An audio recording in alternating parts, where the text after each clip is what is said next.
사랑하는 진흙교회 성도 여러분, 잘 주무셨나요? 오늘도 사모하는 심령 가운데 하나님께서 말씀으로 찾아와 주실 줄 믿습니다. 우리 다 같이 사도신경 하심으로 살아계신 하나님께 우리의 신앙을 고백드리시겠습니다. 전능하사 천지를 만드신 하나님 아버지를 내가 믿사오며 그 외아들 우리 주 예수 그리스도를 믿사오니 이는 성령으로 잉태하사 동정녀 마리아에게 나시고 본디오 빌라도에게 고난을 받으사 십자가에 못 박혀 죽으시고 장사한 지 사흘 만에 죽은 자 가운데서 다시 살아나시며 하늘에 오르사 전능하신 하나님 보좌 우편에 앉아 계시다가 저리로서 산 자와 죽은 자를 심판하러 오시리라.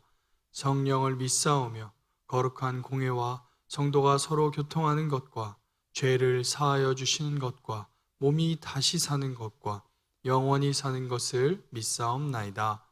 아멘. 찬송가 488장 함께 찬양하시겠습니다.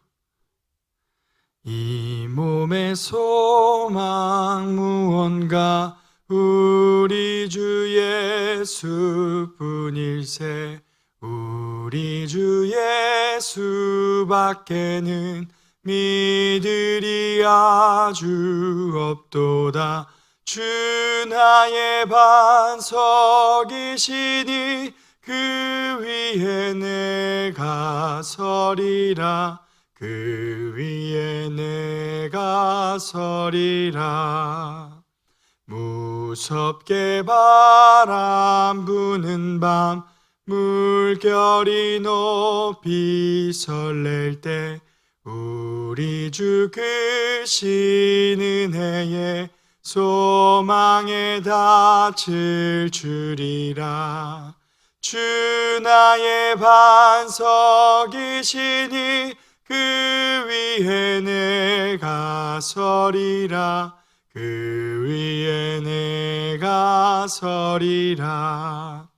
세상에 믿던 모든 것 끊어질 그날 되어도 구주의 언약 미사와 내 소망 더욱 크리라. 주 나의 반석이시니 그 위에 내가 서리라. 그 위에 내가 서리라. 바라던 천국 올라가 하나님 앞에 배울 때 구주의 의를 힘입어 어역지 바로 서리라. 주 나의 반석이시니 그 위에 내가 서리라. 그 위에 내가 서리라. 아멘. 오늘 함께 은혜 받으실 말씀은 시편 14편 1절부터 6절까지 7절까지의 말씀입니다. 시편 14편 1절부터 7절까지의 말씀입니다. 제가 가진 성경 구약 811페이지에 있습니다. 다 찾으신 줄 알고 합독해서 읽도록 하겠습니다. 같이 읽겠습니다. 어리석은 자는 그의 마음에 이르기를 하나님이 없다 하는도다. 그들은 부패하고 그 행실이 가증하니 선을 행하는 자가 없도다. 여호와께서 하늘에서 인생을 굽어 살피사 지각이 있어 하나님을 찾는 자가 있는가 보려 하신즉 다 치우쳐 함께 더러운 자가 되고 선을 행하는 자가 없으니 하나도 없도다. 죄악을 행하는 자는 다 무지하냐. 그들이 떡 먹듯이 내 백성을 먹으면서 여호와를 부르지 아니하는도다. 그러나 거기서 그들은 두려워하였으니 하나님이 의인의 세대에 계심이로다. 너희가 가난한 자의 계획을 부끄럽게 하나 오직 여호와는 그의 피난처가 되시도다. 이스라엘의 구원이 시온에서 나오기를 원하도다. 여호와께서 그의 백성을 포로된 곳에서 돌이키실 때에 야곱이 즐거워하고 이스라엘이 기뻐하리로다. 아멘. 네, 오늘은 어리석음을 부러워하지 않는 삶이라는 제목으로 하나님의 말씀을 함께 나눠보려고 합니다. 제가 우리 사랑하는 성도님들한테 한번 질문을 하고 시작해 보려고 합니다. 여러분 혹시 하나님을 믿지 않는 분들을 부러워하신 적이 있으신가요? 똑같이 세상을 살아가는데 저 사람은 하나님을 믿지도 않는데 잘 먹고 잘 살고 가정도 화목하고 부족한 게 없어 보이고 나랑 비교해 봤을 때 너무나도 잘나 보이는 거예요. 그래서 하나님을 믿는 나의 삶보다 하나님을 믿지 않는 그의 삶이 부러워 본 적이 혹시 있으십니까? 그런 생각을 이제 하다 보면 우리 마음에 어떤 마음이 찾아오면 괜히 하나님 믿었나? 괜히 하나님 믿었나라는 시험의 마음이 찾아올 때가 있습니다. 그리고 때로는 어떻게 보면 하나님을 믿는 우리의 모습이 되게 어리석어 보이는 모습을 생각하게 될 때도 있습니다. 하나님을 믿지 않는 사람들은 악을 사용해서는 어떻게 하든지 돈을 잘 먹고 벌고 막 잘 먹고 잘 사는 것 같은데 나는 하나님의 말씀에 매여서 하나님 때문에 잘 못 사는 것만 같은 그런 어려운 마음이 찾아올 때가 있다는 겁니다. 그래서 우리의 마음이, 내 인생이 왠지 세상에 비하면 어리석어 보이는 그런 생각이 우리 안에 찾아올 때가 있습니다. 그런데 여러분, 진짜 우리는 어리석은 사람들일까요? 어리석은 사람은 어떤 사람일까요? 오늘 본문에 우리가 시인은 어리석음의 기준을, 어리석은 사람은 어떤 사람이 어리석은 건지를 명확하게 제시해주고 있습니다. 우리 1절 말씀을 한번 같이 읽어볼까요? 함께 읽겠습니다. 시작. 어리석은 자는 그의 마음에 이르기를 하나님이 없다 하는도다. 그들은 부패하고 그 행실이 가증하니 선을 행하는 자가 없도다. 아멘. 오늘 시편 14편의 기자는 이렇게 말합니다. 어리석은 자가 누구냐면 하나님이 없다고 말하는 자가 어리석은 자라고 말합니다. 그러니까 이 세상의 모든 것을 가졌고 남들보다 더 뛰어난 지식과 재산과 명예와 권력을 가졌어도 그 사람이 하나님을 없다고 여긴다면 어리석은 사람이라고 말하는 것입니다. 도대체 시인은 어떤 근거로 하나님이 없다 하는 사람을 어리석은 사람으로 지칭하고 있을까요? 시인은 우리가 피조물이라는 것을 기억하면서 이 이야기를 펼쳐나가고 있습니다. 우리 2절 말씀을 한번 같이 이어서 읽어볼까요? 2절 말씀입니다. 시작. 여호와께서 하늘에서 인생을 굽어 살피사 지각이 있어 하나님을 찾는 자가 있는가 보려 하신즉. 왜 하나님이 없다 하는 자가 어리석은 자냐면 세상은 하나님 없이도 세상을 살아갈 수 있다고 생각하고 매일매일 살아간다는 겁니다. 그런데 하나님은 지금도 하늘에서 이 세상을 바라보고 계신다는 겁니다.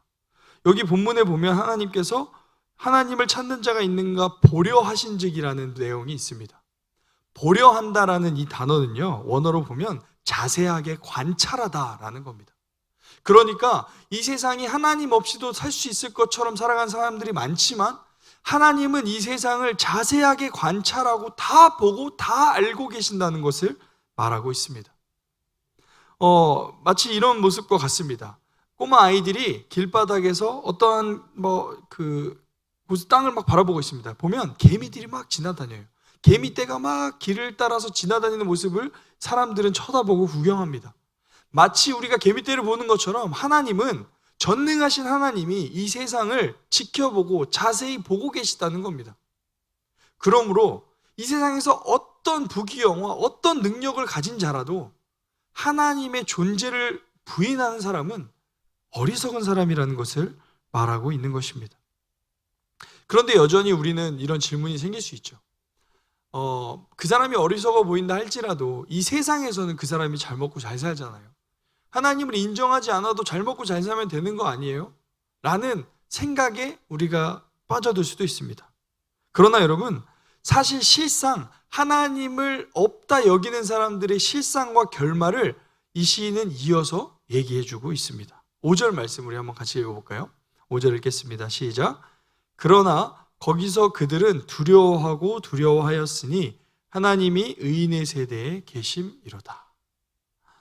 하나님이 없다 말하는 사람들이 마지막 때에만 어리석은 자가 아니라 이 땅에 살면서도 어리석다는 겁니다. 그 이유가 뭐냐면 그들은 거기서 두려워하고 두려워한다는 겁니다. 여러분, 여기서 이 거기서라는 단어는요, 특정한 장소를 지칭하는 게 아닙니다. 그의 모든 삶의 자리, 모든 삶의 방식을 지칭하는 것이 바로 5절의 거기서라는 단어입니다. 그러니까 다시 풀어서 설명하면, 그러나 악인들은, 하나님이 없다고 말하는 자들은 모든 삶의 자리와 모든 삶의 방식에서 두려워하게 돼 있다는 겁니다. 여러분, 실제로도 그렇습니다. 하나님을 인정하지 않고 하나님이 없다고 여기고 살아가는 사람들은요, 늘 두려움 가운데 살 수밖에 없습니다. 당장 내일 이 땅에 무슨 일이 벌어질지를 아무도 모르기 때문입니다. 우리도 지금 세상을 살아가고 있지만 이 코로나19가 이 세상에 올 거라는 걸 상상도 못 해봤을 겁니다. 또한 이 코로나가 잠잠해지는 것 같았지만 더 창궐하는 지금 연약한 상황이 벌어지고 있습니다. 또한 지진이 우리나라에서 최근에 일어났죠. 그러니까 수많은 자연재해와 내 앞에 벌어지는 일들은 아무도 알 수 없다는 겁니다. 그런데 그들은 그 어려운 상황 가운데 두려움을 느끼고 있다는 겁니다. 실제로 우리나라가 이렇게 과학이 발전하고 사회가 발전했다고 말하지만 여전히 사주를 보고 운세를 보고 점을 치는 사람들이 너무나도 많습니다. 특히 돈이 많으면 많을수록 그렇다고 합니다. 왜 그럴까요? 두려워서 그런 겁니다. 그러니까 이 세상에 있는 대단해 보이는 모든 사람들도 하나님이 없다고 말한다면 그것은 세상에서 가장 큰 어리석음이라는 겁니다. 왜냐하면 그들은 늘 겉으로는 아무렇지도 않은 척 살아가지만 마음속에 늘 두려움과 걱정, 염려를 가지고 살고 있기 때문입니다. 그런데 시인은 그런 사람과 달리 하나님을 아는 사람, 하나님을 믿는 우리들은 어떤 존재인지를 6절에 이어서 이렇게 말합니다. 6절 말씀 읽어볼까요? 같이 읽겠습니다. 시작. 너희가 가난한 자의 계획을 부끄럽게 하나 오직 여호와는 그의 피난처가 되시도다. 아멘. 그러니까 이렇게 말하는 거예요. 너희라는 말은 그 악인들, 하나님을 인정하지 않는 사람들을 말합니다. 너희 가난한 자의 계획을 부끄럽게 하나. 그러니까 너희들은 하나님을 믿는, 약자들을 괴롭히고 하나님이 이 세상에 존재하지 않다라고 생각하고 악을 막 행하겠지만 오직 여호와는 하나님을 믿는 자들의, 약자들의 피난처가 되어주신다고 본문은 말합니다. 여기서 말하는 이 오직이라는 단어는요, 확실이라는 단어입니다. 그러니까 하나님이 확실히 그를 지켜주신다는 겁니다. 하나님을 믿지 않는 부귀영화를 누리는 사람이 더 지혜로운 사람이 아니라 우리가 연약하고 부족해도 하나님을 믿고 인정하는 그 인생이 확실히 하나님이 지켜주시고 함께 하시는 인생이라고 말씀하시는 것입니다. 그렇습니다. 그러므로 사랑하는 성도 여러분, 우리가 진짜 하나님을 믿는다면 우리는 하나님을 믿는 자답게 살아야 하는 줄 믿습니다. 세상 사람들과, 하나님이 없다고 말하는 세상 사람들과 똑같이 두려워하고 걱정하고 염려하는 인생을 살아서는 안 됩니다. 그들은 이 세상의 주인이 하나님이라고 여기지 않기 때문에 두려워하고 있습니다. 그러나 우리는 이 세상의 주인이 하나님이심을 믿는 사람들입니다. 그리고 이 세상을 통치하시는 분이 하나님이심을 믿는 사람들입니다. 그리고 그 하나님이 우리의 확실한 보호자가 되신다는 것도 믿는 사람들입니다. 그러므로 우리는 모든 것을 합력하여 선을 이루실 하나님을 기대하며 소망해야 합니다. 인생을 두려움과 염려로 사는 인생이 되어서는 안 된다는 것입니다. 그리고 이어서 시인은 마지막 7절 말씀을 이렇게 이어갑니다. 우리 7절 말씀 같이 한번 읽어볼까요? 시작. 이스라엘의 구원이 시온에서 나오기를 원하도다. 여호와께서 그의 백성을 포로된 곳에서 돌이키실 때에 야곱이 즐거워하고 이스라엘이 기뻐하리로다. 아멘. 이스라엘의 구원이 시온에서 나오기를 원한다고 말합니다. 그런데 여러분, 원어를 보면요, 이게 의문형으로 되어 있습니다. 그러니까 질문이에요. 그래서 원어적으로 다시 제가 직역해드리면, 누가 우리에게 구원을 줄 것인가? 누가 우리에게 구원을 주실 것인가? 라는 의문형을 던지고, 그리고 나서 바로 이야기하는 게 5절의 이 내용입니다. 7절에 여호와께서 그의 백성을 포로된 곳에서 돌이키실 때, 그러니까 하나님이 마지막 때에 우리를 구원하실 때 하나님께서 우리를 구원하신다는 것을 말하고 있습니다. 그렇습니다. 하나님은 우리의 구원자가 되십니다. 우리가 어떤 상황 가운데 어떤 모습으로 살아가고 있을지라도 우리의 피난처 되신 하나님이 우리의 구원자가 되신다고 말하고 있습니다. 그리고 이제 시편 저자는 7절 끝에 이렇게 얘기합니다. 그때 야곱이 즐거워하고 이스라엘이 기뻐하리로다 라고 말합니다. 여러분, 여기서 즐거워하고 기뻐한다는 단어는요, 어제 제가 시편 13편 볼 때도 살펴봤던 건데 미완료 시제입니다. 미완료는 완료가 안 된 거잖아요. 그러니까 즐거워하고 기뻐하는 게 끝나지 않았다는 거예요. 그러니까 계속된다는 겁니다. 그러니까 하나님을 믿는 사람들은, 하나님이 존재하시고 살아계신다라고 신뢰하는 사람들은 반드시 하나님의 보호하심을 받을 것이고 또 하나님의 그때의 구원을 얻을 것이고, 그로 인해 우리는 오늘을 계속해서 즐거워할 수 있고 계속해서 기뻐할 수 있다라고 말해주고 있는 것입니다. 그렇습니다. 사랑하는 성도 여러분, 오늘 이 14편의 말씀은요, 어리석은 자가 어떤 존재인지라고 정확하게 정의해주고 있습니다. 세상이 말하는 어리석은 자는 남들보다 부족하고 남들과 비교했을 때 좀 연약하고 배운 것이 없고 가진 것이 없고 사회적으로 봤을 때 부족한 사람을 어리석은 사람, 지적으로 부족한 사람을 어리석은 사람이라고 얘기합니다. 그러나 여러분, 성경은 어리석은 사람을 누구라고 지칭하냐면 하나님을 없다고 여기는 사람이 어리석은 사람이라고 말하고 있습니다. 사랑하는 여러분, 우리는 어리석은 사람이 돼서는 안 됩니다. 지혜로운 사람, 하나님의 살아계심을 믿는 믿음을 가지고 살아가는 사람이 되어야 할 줄 믿습니다. 그런 사람은 하나님이 우리의 확실한 피난처가 되어 주실 것입니다. 또한 주님의 구원으로 우리를 약속대로 구원하시고 이 땅의 모든 삶의 문제의 순간순간 가운데 우리를 구원해 주실 것입니다. 그래서 결국에 우리는요, 언제나 계속해서 기뻐하고 계속해서 즐거워할 수 있는 인생이 된 것입니다. 사랑하는 성도 여러분, 오늘의 본문의 제목 제가 이렇게 정했습니다. 어리석음을 부러워하지 않는 삶. 우리는 어리석은 사람들이 되어서는 안 됩니다. 그리고 어리석은 사람들의 삶을 부러워하는 인생이 되어서도 안 됩니다. 언제나 우리의 인생에 가장 선한 길로 인도하신 하나님을 신뢰하며 이 세상의 주인 되신 하나님을 신뢰하며 그 하나님으로 인해 기뻐하고 즐거워하는 인생을 살아가는 저와 여러분, 오늘 하루가 되시기를 간절히 소망합니다. 우리 함께 기도하시겠습니다. 살아계신 하나님, 감사합니다. 우리는 때로 삶을 살다 보면 우리의 인생이 어리석어 보이고 하나님을 믿지 않는 세상의 사람들이 더 잘 살고 행복해 보이는 그런 시험에 들 때가 있습니다. 그러나 하나님, 오늘 본문을 통해서 명확하게 우리에게 가르쳐 주셨습니다. 세상에서 가장 어리석은 자는 하나님을 없다 여기는 자임을 우리가 함께 배웠습니다. 하나님, 우리는 이런 인생 살지 않게 하여 주시옵소서.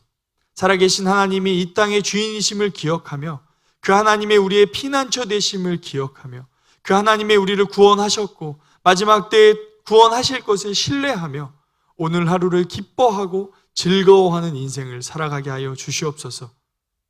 아버지 하나님, 우리가 남을 부러워하고 남의 인생을 나와 비교하는 인생이 아니라 나와 함께 하시는 이 세상의 모든 것 대신 주님 한 분으로 만족하는 인생 살게 하여 주시옵소서. 감사드리며 살아계신 예수 그리스도의 이름으로 기도합니다. 아멘. 이 시간 우리 같이 주기도문 하심으로 예배 마치겠습니다. 하늘에 계신 우리 아버지여, 이름이 거룩히 여김을 받으시오며 나라에 임하옵시며 뜻이 하늘에서 이루어진 것 같이 땅에서도 이루어지이다. 오늘날 우리에게 일용할 양식을 주옵시고 우리가 우리에게 죄진 자를 사하여 준 것 같이 우리의 죄를 사하여 주옵시고 우리를 시험에 들게 하지 마옵시고 다만 악에서 구하옵소서. 대개 나라와 권세와 영광이 아버지께 영원히 있사옵나이다. 아멘. 사랑하는 성도 여러분, 오늘도 남들과 나를 비교하는 것이 아니라 오늘 하루를 기뻐하며 즐거워하는 인생이 되시길 소망합니다. 감사합니다.